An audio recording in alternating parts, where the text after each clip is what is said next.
So it's Gerry Cox from Haters here. I'm in Riyadh with Ben Jacobs of Talksport. Now, it's been an amazing few days here at the World Football Summit because it just so happens that Mohamed Salah threw a bomb out last week to say that, he feels like he's been thrown under the bus. Everyone thinks his future at Liverpool's in doubt. He was missed out to the team that went off to Inter Milan the other day and won. So we're trying to work out, is he coming to the Saudi Pro League? I've spoken to a few clubs and a few people here, but Ben, who's been coming to Saudi for a while and speaks to everyone here, what's your take on it? My feeling is if Salah leaves Liverpool, that Saudi Arabia is a very realistic possibility. It's that if he leaves Liverpool that we have to wait for clarification on. Some people think that Salah spoke to end a relationship with Liverpool early, but other insiders within Liverpool suggest more that this was a tactic to try and get more game time and maybe heap some pressure on Arne Slot. So the build-up to the Africa Cup of Nations and maybe his time there will help outside suitors clarify, is this a game we don't want to be sucked into, or is Salah genuinely available in January? And if so, Saudi Arabia will be there. And I'm told there's 3 clubs with maybe a 4th one to follow, but in the summer, and we'll come on to that in a moment. The first one is Al Hilal. They tried to sign Mo Salah before the Club World Cup. The second one is Al Qadsiya, who are owned by the oil giants Aramco. And unlike some of the other Saudi clubs, they've got all of their own money, so funds wouldn't be a problem, but they'd have to convince Salah to join an emerging and ambitious club, but not at the same level in terms of fan base and demographic as Al Hilal. Because Al Hilal, they're known as the Real Madrid of Saudi football. Yeah, I mean, they're the biggest club in Asia, let alone Saudi Arabia. They've tried for Mo Salah before. They need potentially a right winger in the long term, but we should note in January their foreign player quota is full, so maybe Malcolm, who plays in Salah's position, whose contract expires in 2027, would have to leave. Right. But I think Al Hilal will be in the conversation for Mo Salah, and they have history, of course, before. You may remember that Turki Al Sheikh, who's known for Riyadh season and various boxing ventures, actually posted a Photoshop on his personal Facebook page of Salah in an Al Hilal shirt, and it got a lot of people before Salah signed at Liverpool thinking, you know what, he's going to Al Hilal, but it never happened. So Al Hilal, Al Qadsiya, Neom FC is a very interesting club to watch as well. They're equally ambitious. They'll have a lot of money and investment, and they are now led by a gentleman called Syed Al-Aziz. And that's important because he was the former vice chair of the Saudi Pro League and is widely known to be the architect of the recruitment since 2023. And he loves Salah. He tried to get Salah for, ironically, Al Hilal, and now he may go head-to-head with Al Hilal if Salah is genuinely available and affordable. And then the 4th club is Al Ittihad, who did bid for Mo Salah in summer 2023, right at the end of the window. They made an offer of £100 million plus 50 million in add-ons, and it was verbally made to the FSG chief, Mike Gordon, and he rejected it. And Al Ittihad felt like Salah wanted to come, or at least explore a move, whether at that time or in the future, but Liverpool were genuine. They did not want to sell in summer 2023. So to protect their relationship with Liverpool, they walked away. Now, they don't have the funds. They have a full foreign quota. And if it's summer for Salah, you might find that changes, and Karim Benzema, whose contract is winding down, could depart. They could become a 4th club. But for January, I think there's 3. Al Hilal, the front runner from Saudi Arabia, Neom FC, and also Al Qadsiya. Because, as you say, the funds get refreshed in the summer. There's a central fund for clubs in the Saudi Pro League, and that's topped up yearly. So that could be a situation, perhaps then, that you think maybe more likely next summer is a move. Yeah, so in simple terms, there's a player acquisition centre of excellence, which is known as PACE.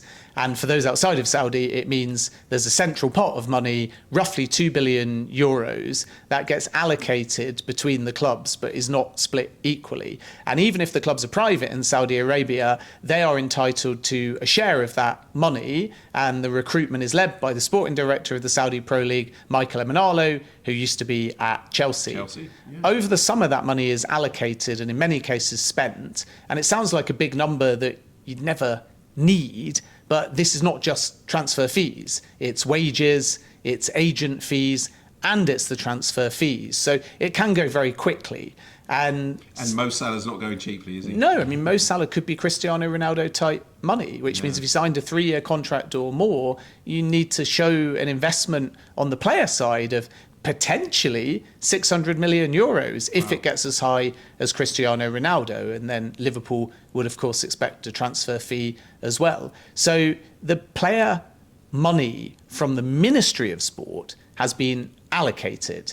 And as a consequence, if a club wanted extra ministry financial support to fund Mo Salah for the good of the league and themselves, in January, that would be very difficult. But some clubs have received their seasonal budget and haven't spent all of it. Okay, so there might be some loose change down the back of the sofa. Yeah, exactly. Some clubs could lose a player and then generate money and squad space. So there is a possibility. Yeah. But when Saudi Pro League officials here at the World Football Summit said Salah's a target, but it's for the clubs, what they meant by that is we're not going to find any extra money in January, but if the clubs can make headway from what they've generated or what they've already been given, there is a possibility this deal could be happened. Or a funder like Aramco, obviously with their own money, they wouldn't have to rely on that central Yeah, fund. and also to complicate things further, because the financial rules are not the same in Europe. When Neymar joined Al Hilal, it was via support from what's billed as just a private individual. Mm-hmm. So there is a way of clubs finding a backer. And I suppose that's similar in some ways to Messi. If you think about how he joined, it was via Inter Miami. It was part funded by Inter Miami. But MLS, which is sort of equivalent in this case to the Ministry of Sport, and Apple TV were also involved to make the deal more lucrative. So there is a way where the clubs can find investment from private individuals or entities, and that's not deemed to be a way of circumventing the rules. So this is why Al Hilal are kind of seen as the front runners, because they're the right club with the right fan base in the right city, and even though their squad is full at the moment, they have the means to raise the funds, even if they take an unorthodox route. So, you know, the logic is, and the logistics are there that he could arrive here, but would he be universally popular and move here? We spoke to a few people. Overwhelmingly, there was excitement about the prospects of Mo Salah because of his story and his heritage and such a high profile to come here. And then we also spoke to people, Ben Harburg, who's the first foreign owner of a club here. Yeah. He's very anti it. He was saying, well, let's not get players at that end of the age spectrum. Let's go for younger players. You know, we should be looking at Vinicius Junior rather than Mo. So it's not a universal. It's not a given that everyone wants to see Mo Salah in the Saudi Pro League, is it? Yeah, I think what you have to understand about the Saudi Pro League is when you have central funding that is not allocated equally, you get certain clubs that like a player for the good of the league, but as the clubs become privatised, you get a fragmentation. And Ben Harburg is very ambitious and a brilliant addition to the Saudi Pro League. And significantly, he's the first ever majority foreign owner. So in many ways, his comments are not about Salah specifically. What he's saying is there is a mismatch between Al Khaloud and their budget and their support. And that rings true, in my opinion, with Al Ittifaq, Steven Gerrard's former club, and also even Al Shabab, who have a rich history, but they weren't one of the PIF clubs, even though they're right here in Riyadh with somewhere up to 20,000 fans. And as you allocate the money unequally, you can fuel the bigger clubs in Saudi Arabia and give them stars, and that's great for them. But Ben's point, I think, is if you take a Salah-shaped budget, it's so big that if you allocate that on infrastructure, if you invest in academy and grassroots, if you spend some of it on developing Saudi talent, and if you buy younger, then the whole league can get a return on investment that benefits all of the clubs. The perspective, I think, when Cristiano Ronaldo joined was his very presence puts eyeballs on the league. So that's a good starting point. But now we're over 2.5 years on from that move, and it gets to the point where some owners in Saudi Arabia, knowing they're more accountable because they're private and not ministry-owned clubs, prefer the money put on almost the less sexy things. Yeah. The type of investment that is safer, is infrastructural, is grassroots, and is more evenly spread between the clubs. Whereas if that €2 billion is ate up by 33% towards Salah over a long-term contract, a fee for Liverpool, agent fees, think how far that could go at a club like Al Khaloud. So if we're saying, is Salah going to be popular in Saudi? Categorically, yes. Is it going to generate excitement and headlines? Yes. Might it generate a return on investment financially, potentially, from a cultural and tourism point of view? Absolutely. Will it raise attendances? 100%. Will he be a poster boy for the Saudi Pro League? Yes. And I don't think Ben Harburg would dispute that. But is it value for money? And is it going to benefit every other club? Probably not, because Salah might turn up, score a hat-trick against Al Khaloud, leave happy, Al Hilal fans celebrate, and Ben Harburg's wondering, for just another 5 million, I could have built a gym, a training centre, and brought 2 strikers, and we might have beaten Al Hilal 4-3. So it's interesting because club owners are starting to challenge the central model, knowing as private owners they're more accountable, and they've got slightly different ideas to the central strategy.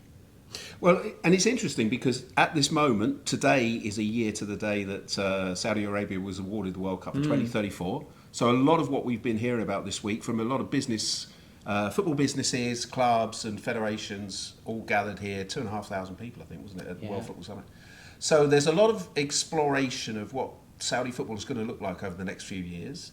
And that involves infrastructure and, as you say, attendances and all the sort of bringing best practice from the big 5 leagues maybe in Europe and other leagues. So there's still a lot of work to be done, isn't there, to raise the profile and to raise the standards across the board until, you know, Saudi Arabia can have a competitive team at a national level, but the Saudi Pro League can get to that level of the top 5 European leagues, which it's starting to get to with certain levels, isn't it? Yeah. I mean, the overall standard has naturally improved, and wave 1 of that was bringing in older stars. Wave 2 is retention of those stars, which is why Saudi Pro League officials, after Jordan Henderson left Al Ittifaq, are delighted that N'Golo Kante, Karim Benzema have both stayed, and Cristiano Ronaldo has, of course, extended. But the life after Ronaldo phase of the league hinges upon younger players and grassroots development, and also an underrated point that people don't realise until they come to Saudi,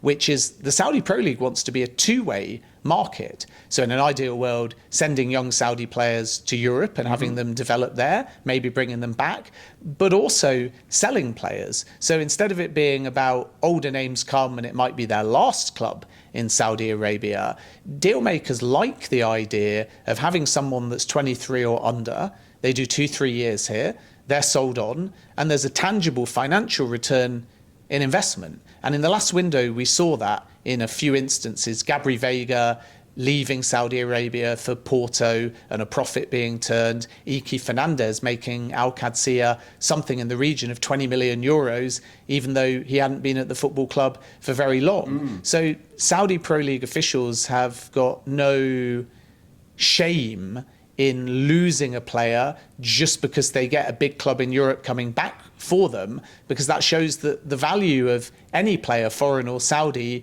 can rise, not fall. And in order to fulfill that strategy, you can't be overpaying too heavily, otherwise you're never going to make a return on investment. Then we're going to see the infrastructure catch up with the ambition. So everyone talks about the 2034 World Cup, but a more pertinent milestone is the 2027 Asian Cup, because that's actually when a lot of these new World Cup stadiums are going to be constructed and built. You've got the Aramco Stadium, which is going to be Al Qadsiya's new home.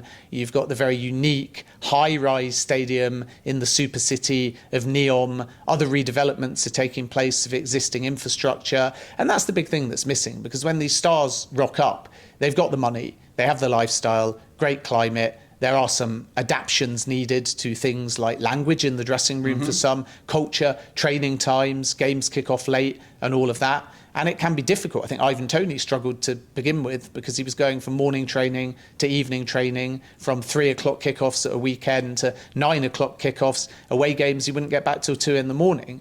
But that's the stuff that you see and can be easily adapted to, because eventually it's just your life. Yeah. The harder things are when a player realises after they arrive the gym isn't up to scratch, training facility isn't what they're used to, sports science, injury prevention or recovery are not at the level that they expect from a top 5 league. And overnight you can sign Ronaldo, but overnight you can't build a new training centre, a sports science facility. But what we've seen in the build up to the 2027 Asian Cup is several clubs adapt. So Jordan Henderson asked for a new gym. It was built in about 5 days. Wow. Al Qadsiya have just opened an astonishing high performance facility that I think at the moment anyway is the best in Saudi Arabia. So now when a new player walks through the door, they're seeing a window into what will ultimately be the legacy of the 2034 World Cup, and different to other regions that have had World Cups that have focused, if they're more developed, on staging the World Cup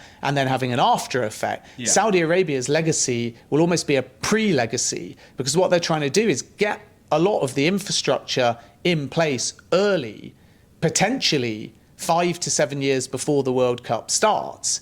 And then the league benefits, the players benefit. And with Qatar, the Stars League was not really a priority to make it glitz and glamour. It was all about build a World Cup, stage a World Cup, and then in the future they want to stage an Olympics. With Saudi, they're saying let's have the Saudi Pro League interconnected with the Saudi national team, interconnected with grassroots sport, interconnected with women's sport, and interconnected with infrastructure. And they're trying to get that pre-World Cup. So by the time 2034 comes around, everything is already established. And what's worth noting when judging all of that is Saudi officials are looking at the inception of the Premier League, 1992, 1993. And it was probably only 2000 or so when there was a big foreign influx. And by that time, 6, 7, 8 years in, most people thought the Premier League was becoming, or already was, the best league in the world, with all of the foreigners gravitating towards it. So Saudi are 2 years into their project,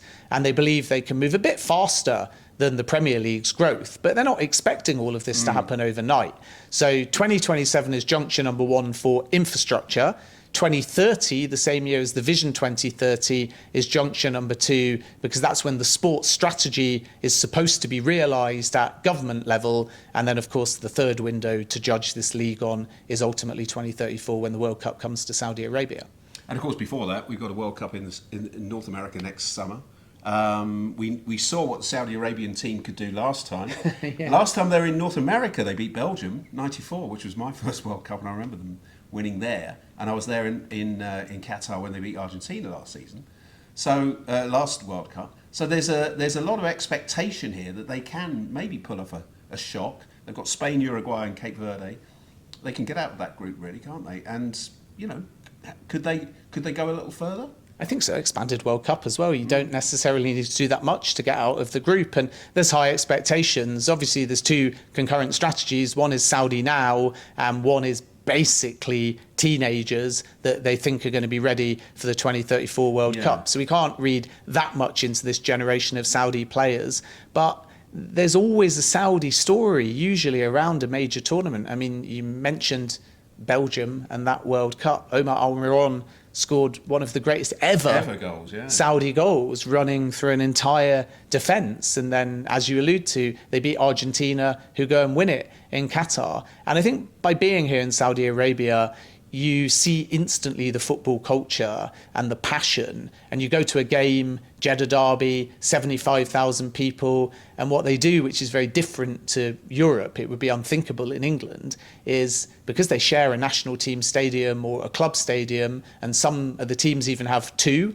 like Al Hilal have got their own stadium and then a bigger government national stadium. So when Neymar was unveiled, they went to the bigger stadium. So for the big derbies in Saudi Arabia, which tend to be the attended ones, because we should note some of the Saudi Pro League games don't get good attendances at all, but the big games, they can get up to 75,000 people. And unlike in England or Europe, if Al Ahly are playing Al Ittihad, the visiting side will be given, like a cup final at Wembley, all of the area behind the goal. So you get this rivalry that creates a much more unique atmosphere than we're used to, because Man United would never give half of Old Trafford to Man City. But that's basically what happens in these big games. And I've naturally got great respect for Qatar. I live there, I work there, but there wasn't the same day-to-day domestic passion for football manifesting into the local game. There's huge football fans out there, but they love Real Madrid, Barcelona, Manchester United, Chelsea, not necessarily the Qatari clubs. Yeah. Here, they're mad about Al Hilal, and people don't realise it until they see the fans. And those that watch the Club World Cup will have obviously understood a little bit the outpouring and the spirituality behind beating a side like Man City. So that's what makes me think that Saudi can succeed as a national team and also through the Pro League, because there is an existing defined football culture. It's the same in Egypt,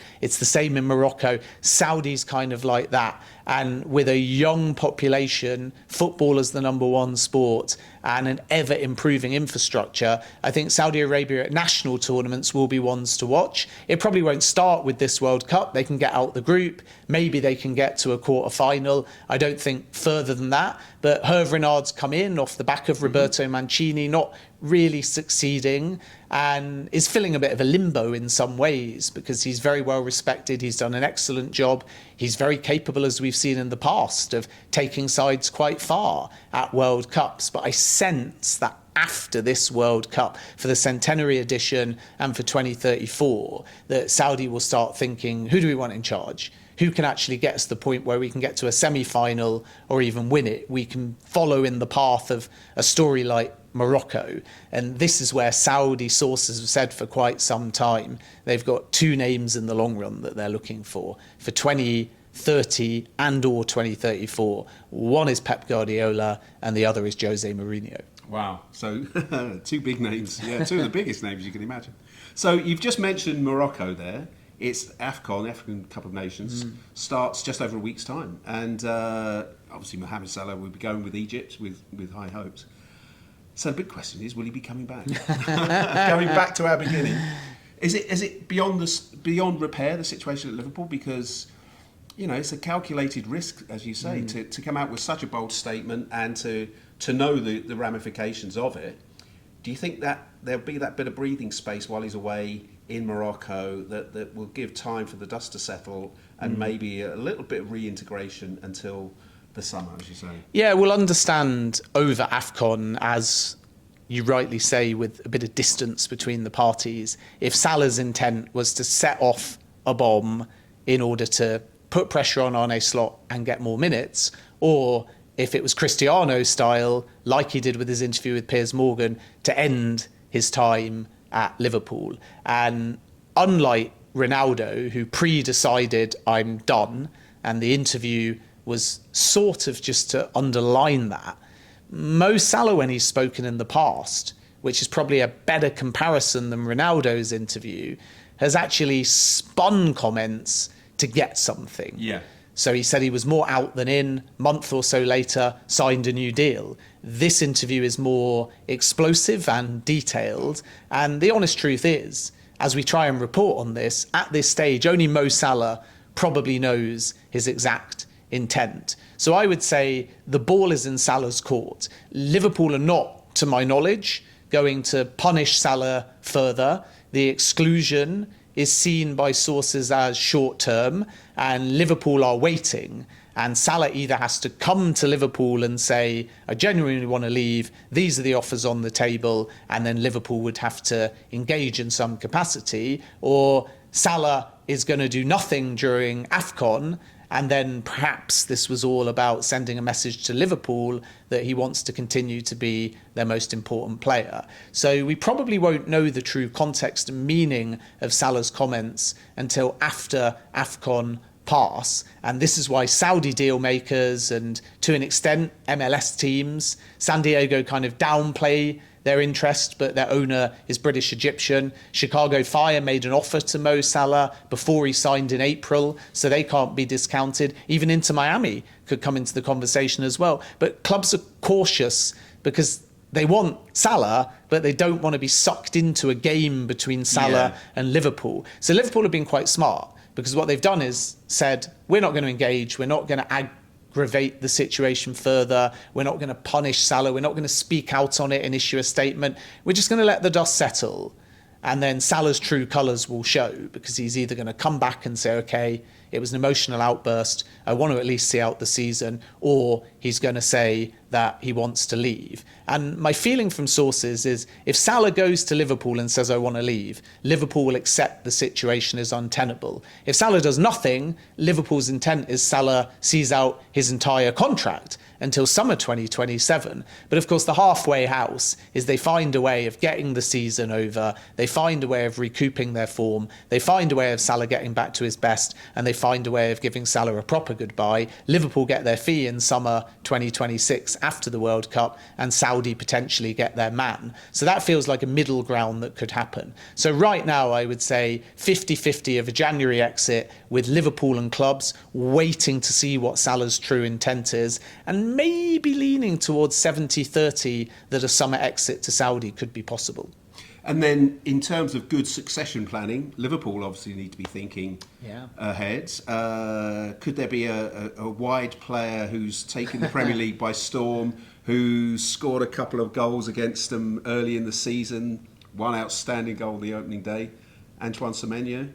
Is that a possibility? Yeah, Antoine Semenyo could move in January. There's a release clause that's active for the first sort of 10 days. So in theory, because he can play on the right or the left, Liverpool could land somebody that, in inverted commas, is a Salah replacement, and that might change the dynamic a little bit. And Liverpool knows Semenyo really well because Richard Hughes signed him for Bournemouth. Yeah. There's a 65 million release clause. I'm not so sure it's quite that expensive for the clubs, because I think it's a 65 million deal for Bournemouth, a bit like Isak was 130 for Newcastle, but Liverpool only paid 125 because of a solidarity payment. So it's a little bit complicated, but in essence, 65 or so clause in January that drops, to my understanding, by about 5 million. But in January, you got to trigger it early, otherwise it expires for January, and that's to give Bournemouth time to try and find another player. But what I would say is you've not just got Liverpool and Semenyo. Manchester City are in the market for a wide player, and they want somebody that can operate as a traditional winger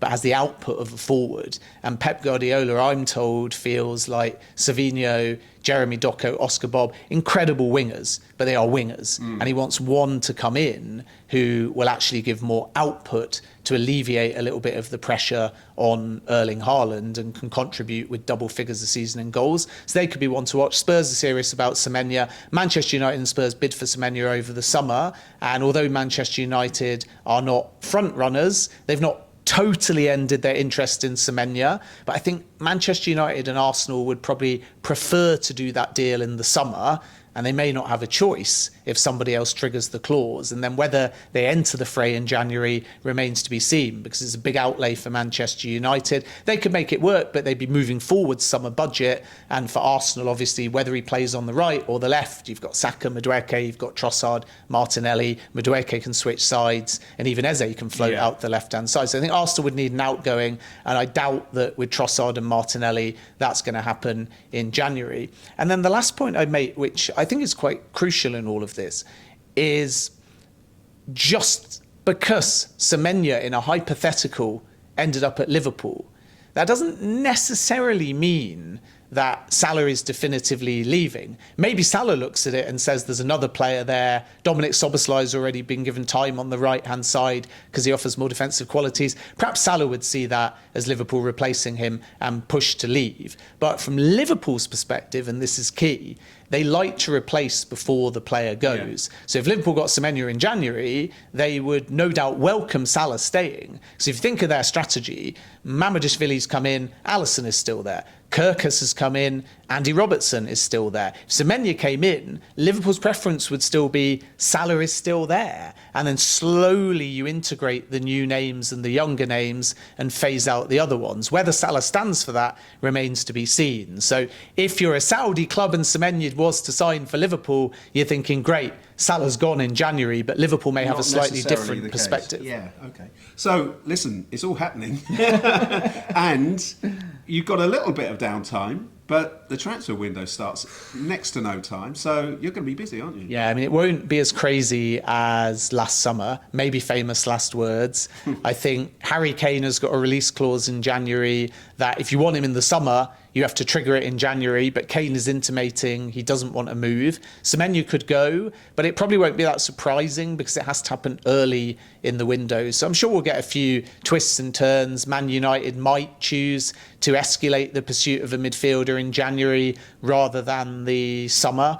Back to Baleba or not? Baleba or Adam Wharton or Elliot Anderson, but they're all for the summer. But you've got a few market opportunities like Conor Gallagher that might be available mid-season because maybe he wants more minutes compared to Atleti in order to make a push for Thomas Tuchel's World Cup squad. And, you know, Manchester United would perhaps like the idea of having a loan if Atleti sanctioned that. It's not a given. In the summer, Atleti rejected a loan and said they'll only sell Gallagher. But if they change their mind, Man United could have a try before they buy for Gallagher and then still send him back to Atleti and go for two other midfielders in the summer. And then, of course, we should keep an eye on Joshua Zirkzee and Kobbie Mainoo because both, depending on what happens with AFCON and if they get opportunities over the festive period, they might be persuaded to stay. But as of now, heading into the festive fixtures and before AFCON, Mainoo wants more game time, Zirkzee wants more game time, so we should keep a very close eye on the futures of those two. And then I can tell you that West Ham, to back Nuno, want a number 9 target man. Zirkzee's one of the players they like. Okay. They want a midfielder, they want a defender. Tottenham want another attacker. We'll wait and see whether that happens now or in the summer.